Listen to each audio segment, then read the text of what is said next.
Closed captioning is brought to you by IT&E Life in Motion. KUAM News Headlines is presented by Calvo's Insurance, a legacy of trust. Serving Micronesia since 1938. Matson Navigation, serving Guam and Micronesia for 20 years. Cars Plus, Dodge Challenger, the undisputed champion. IP&E, fueling excellence. McDonald's of Guam, I'm loving it. And King's Restaurant, located in Tamuning and Dededo. Always open, always local.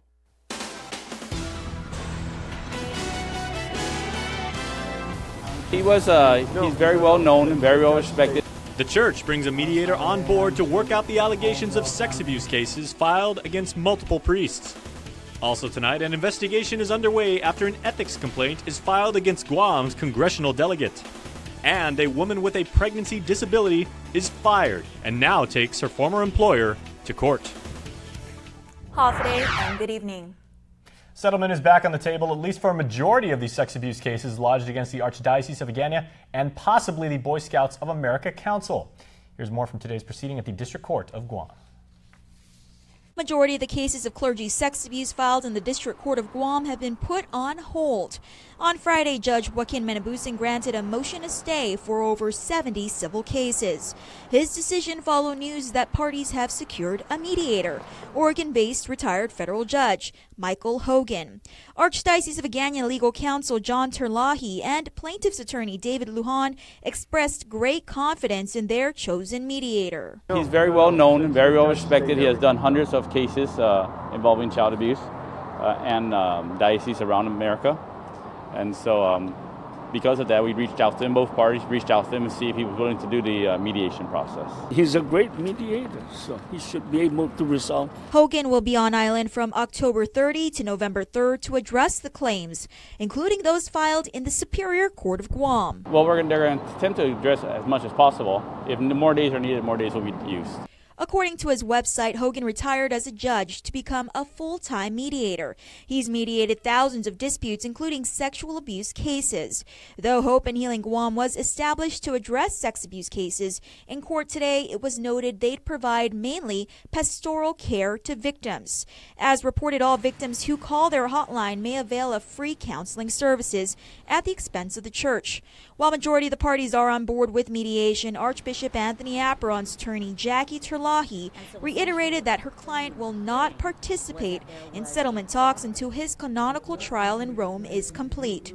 Terlahi also opposed the motion to stay via teleconference today. Because Apron is only named in 4 of the lawsuits, his cases will be dealt with separately. A hearing on Apron's cases is set for August 7. Keeping with church news, the Archdiocese of Agana has retained new stateside legal counsel amid the nearly 100 clergy sex abuse lawsuits against the church. According to a release, local attorney John Terlahi will be joined by Michael A. Patterson of Seattle, Washington. Patterson has represented dioceses and archdioceses across the country and resolved more than 2,000 childhood sexual abuse cases. He replaces law firm Swanson and McNamara LLP, a San Francisco firm who previously served as co-counsel for the archdiocese. And another island news headline tonight, the Verona Resort and Spa is a major hotel in Tumon that's got a history of labor violations, and now a lawsuit has been filed in federal court against the company by the United States Equal Employment Opportunity Commission. It's our next report with Isa Baza. Imagine struggling to work while pregnant, but being denied an accommodation by your employer and then fired. That's the allegation in a federal lawsuit against the Verona Hotel, claiming pregnancy and disability violations. The lawsuit dates back to 2014 when a front desk agent requested that she be allowed to wear open-toed shoes and sit while performing some of her duties. This is due to her gestational diabetes, a pregnancy-related disability. However, within days of making the request, she was discharged. According to court documents, the woman had provided the hotel documentation detailing her medical condition. The hotel allegedly failed to engage in an interactive process or provide reasonable accommodation before she was let go, leading her to file a complaint with the Guam Department of Labor and Equal Employment Opportunity Commission. The suit seeks monetary damages and injunctive relief from any further employment violations. Attorney Anna Park said the EEOC continues to see cases of pregnancy discrimination that can impose a, quote, penalty for motherhood, end quote. KUAM was unable to reach Verona Resort and Spa President David Su for comment as he is currently off island. We should note this isn't the first time the company has had issues with labor laws. Verona was investigated by Guam DOL for issues surrounding late payments to employees in 2014 and 2016. Reporting for Guam's News Network, I'm Isa Baza. The House Ethics Committee is investigating a complaint against Congresswoman Madeline Bordallo. The delegate's office says she denies any wrongdoing and will fully cooperate with the investigation. They add that the charge against her is politically motivated. Nestor Lacanto reports. Bordallo Communications Director Adam Carbolito says the complaint is in reference to Bordallo's lodging in Guam. He suggests that, unlike other members of Congress, the time and distance make it impossible for Bordallo to travel home every weekend.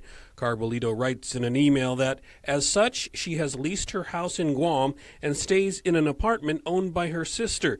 The Ethics Committee is looking into this arrangement. The apartment is located within the Outrigger Hotel. The committee announced in a news release Friday that it had decided to extend the matter, which it received June 12th from the Office of Congressional Ethics. The committee adds that the mere fact of a referral or an extension and the mandatory disclosure of such an extension and the name of the subject of the matter does not itself indicate that any violation has occurred or reflect any judgment on behalf of the committee. It adds that a course of action will be announced by September 11th. Spokesman Carbolito says the Congresswoman asserts that no violation has occurred and looks forward to a timely resolution. He did not provide details on why they believe the complaint is politically motivated. For Guam's News Network, I'm Nestor Lacanto. Also from the nation's capital, after a long night of drama and debate, the Healthcare Freedom Act, or the skinny healthcare bill, failed. 3 Republican senators, Susan Collins, John McCain, and Lisa Murkowski, voted no.